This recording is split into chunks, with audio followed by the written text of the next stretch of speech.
আজকের ভিডিওতে আমরা কন্ডিশনাল অপারেটরস নিয়ে বিস্তারিত আলোচনা করব। কন্ডিশনাল অপারেটরস এর দুইটা সিম্বল থাকে, একটা হচ্ছে কোশ্চেন মার্ক আর একটা হচ্ছে কোলন। কন্ডিশনাল অপারেটরকে আমরা আবার টার্নারি অপারেটর বলে থাকি। তো কন্ডিশনাল অপারেটর তিনটা অপারেটর বা তিনটা অপারেন্ট নিয়ে কাজ করে। তো এটা আমরা এক্সাম্পল নিয়ে দেখি। কন্ডিশনাল অপারেটরের প্রথমে থাকে হচ্ছে ভেরিয়েবল, তারপর হচ্ছে এখানে একটা কন্ডিশন থাকে, কন্ডিশন, তারপর আমাদের কোশ্চেন মার্ক, এখানে থাকে হচ্ছে ট্রু একটা এক্সপ্রেশন, তারপর ক্লোন, তারপর থাকে হচ্ছে ফলস একটা এক্সপ্রেশন, ট্রু একটা এক্সপ্রেশন আর এটা হচ্ছে ফলস একটা এক্সপ্রেশন। এভাবে হচ্ছে কন্ডিশনাল অপারেটর তৈরি হয়। এটা লাইক হচ্ছে এফ এলস এর মতন, সত্য এবং মিথ্যার মতন। এখন কন্ডিশনাল অপারেটর তিনটা অপারেন্ট নিয়ে কাজ করে। এই যে তিনটা অপারেন্ট নিয়ে কাজ করে, এই তিনটা অপারেন্ট নিয়ে কাজ করে বিদায় বা এক্সপ্রেশন নিয়ে কাজ করে বিদায় একে টার্নারি অপারেটর বলা হয়ে থাকে। এখন এই যে কোশ্চেন মার্কটা আমরা দেখতে পাচ্ছি, কোশ্চেন মার্কটা ইফ এর মতো কাজ করে আর কোলনটা কাজ করে এলস এর মতন। এখন এক্সাম্পল যদি আমি দেই, এখানে আমি বললাম ইন্ট x ইকুয়াল 15, তারপর ইন্ট y ইকুয়াল 5। এখানে আমি হচ্ছে দুইটা ভেরিয়েবল নিলাম। ভেরিয়েবল নেওয়ার পর আমি বললাম যে ইন্ট লার্জ নাম্বারকে প্রিন্ট করবা তুমি। এখানে আমি একটা কন্ডিশন দিলাম যে x গ্রেটার দেন y। তারপর এখানে আমাদের কি থাকবে, এখানে আমাদের থাকবে হচ্ছে একটা, আমাদের কন্ডিশন হওয়ার পর একটা থাকবে এক্সপ্রেশন, এক্সপ্রেশন ট্রু, তারপর কোলন থাকবে, তারপর হচ্ছে ফলস এক্সপ্রেশন। এখন এখানে দেখেন তো, একটু খেয়াল করেন যে y কি x থেকে বড় নাকি ছোট। এখন x কিন্তু বড়, y কিন্তু ছোট, তাহলে এটা এক্সপ্রেশন কি হবে, x হবে, অর্থাৎ 15 হবে, বা এটা ট্রু হবে, মানে x টা ট্রু হবে। এখন x টা ট্রু হবে বিদায় এটা হচ্ছে ট্রু হয়েছে। এখন ধরেন এই এক্সপ্রেশনটা আমাদের ফার্স্টে সে কি করবে, আগে দেখবে যে প্রথম এক্সপ্রেশন কি আসলে ঠিক হয়েছে কিনা। যদি ঠিক হয় তাহলে সে দ্বিতীয় এক্সপ্রেশনে চলে যাবে, অর্থাৎ এটা হচ্ছে ট্রু হবে, অর্থাৎ এক্সটা ট্রু হবে। এখন ধরেন এক্সটা মিথ্যা হয়েছে, তাহলে সে কি করবে, ওয়াইতে ঢুকবে এবং ওয়াইকে দেখবে এটা কি ট্রু নাকি ফলস। যদি ট্রু হয় তাহলে সে ওয়াইকে প্রিন্ট করবে, যদি ফলস হয় তাহলে এক্সকে প্রিন্ট করবে। বুঝতে পারছি? এবার আমরা আমাদের ইন্টেলিজেন্টে ঢুকে আমরা প্র্যাকটিক্যালি এক্সাম্পল দেখব। তো তার জন্য আমরা আমাদের ইন্টেলিজ আইডিতে যাই অ্যান্ড আমরা একটা প্রজেক্ট ক্রিয়েট করি বা ক্লাস ক্রিয়েট করব।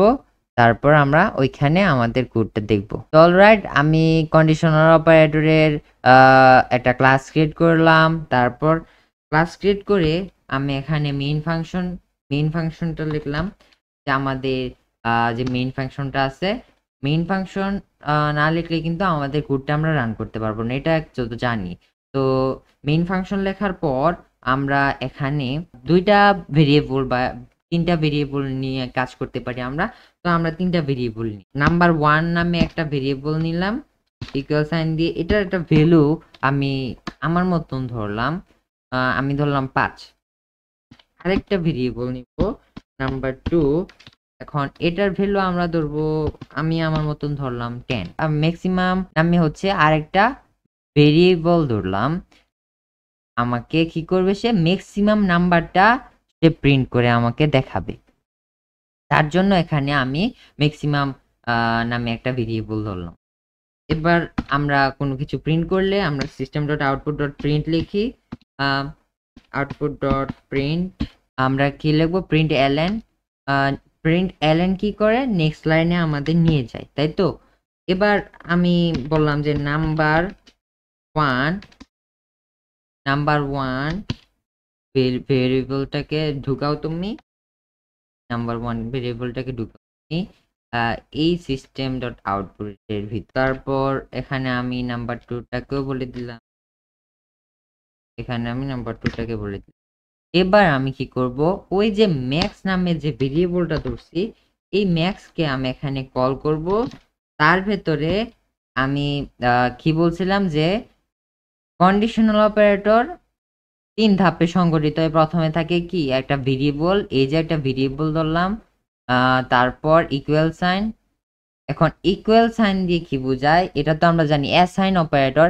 এখন এই পাশে অর্থাৎ আমাদের রাইট সাইডে যে কোডগুলা থাকবে সেটা কি করবে, অ্যাসাইন হয়ে এই ম্যাক্স নামে যে ভেরিয়েবল তার ভিতরে ঢুকে যাবে। এখন আমরা এখানে কন্ডিশন দিব। কন্ডিশনটা কি, নাম্বার 1 গ্রেটার দেন নাম্বার 2। এবার আমরা কোশ্চেন মার্ক দিব। জানি তো একটা হচ্ছে কন্ডিশন অপারেটর দুইটা সিম্বল থাকে, একটা হচ্ছে কোশ্চেন মার্ক আর একটা হচ্ছে কোলন। কোশ্চেন মার্কের এখানে থাকে হচ্ছে এক্সপ্রেশন ট্রু, আর এটা থাকে এক্সপ্রেশন ফলস। এখানে থাকবে আমাদের ট্রু ভ্যালুটা। তো আমি জানি ট্রু কোনটা, ট্রু হবে, যদি ট্রু হয় তবে আমাদের নাম্বার 1 ভ্যালুটারে প্রিন্ট করো, যদি ফলস হয় যে কন্ডিশন সে নিজে নিজে নিয়ে নেবে, নাম্বার 2 ভ্যালুটাকে প্রিন্ট করো। এবার আমরা কি করব, সিস্টেম ডট আউটপুটের মাধ্যমে আমরা এটাকে প্রিন্ট করব কি ম্যাক্স ভ্যালুটাকে প্রিন্ট করব।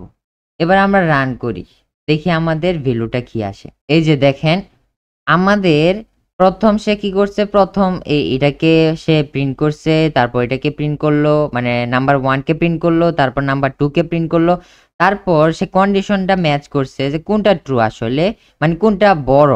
তো 10 হচ্ছে আমাদের বড় আর 5 হচ্ছে আমাদের ছোট, তার জন্য সে কি করছে 10 ভ্যালুটাকে প্রিন্ট করছে। তো আশা করি কন্ডিশনাল অপারেটর সম্পর্কে আপনারা বুঝতে পারছেন যে কন্ডিশনাল অপারেটর কিভাবে কাজ করে। আগে যারা হচ্ছে ইফ এলস নিয়ে কাজ করছেন, তো যেহেতু আমি ইফ এলস নিয়ে ভিডিও করি নাই, নেক্সট ভিডিও হয়তো বা আমরা ইফ এলস শিখবো। কিন্তু আমরা কিন্তু ইফ এলস এর সম্পর্কে কিছু ধারণা দিছিলাম যে ইফ এলসটা আসলে কিভাবে কাজ করে। আর যদি আমাদের এই ভিডিওটা ভালো লেগে থাকে তবে অবশ্যই লাইক করবেন, কমেন্ট করবেন এন্ড আমাদের চ্যানেলটা সাবস্ক্রাইব করবেন এবং বন্ধুদের সাথে আপনারা শেয়ার করতে পারেন। তো আজকের ক্লাসের হোমওয়ার্কটা থাকবে হচ্ছে আমরা এই যে কন্ডিশনাল অপারেটর শিখলাম, এই কন্ডিশনাল অপারেটর নিয়ে আপনারা একটা এক্সাম্পল দিবেন, স্ক্রিনশট দিয়ে আমাদের গ্রুপে পোস্ট করে দেবেন। গ্রুপের লিংক আমাদের ডিসক্রিপশনে থাকবে। তো দেখা হচ্ছে পরবর্তী ভিডিওতে। Good bye.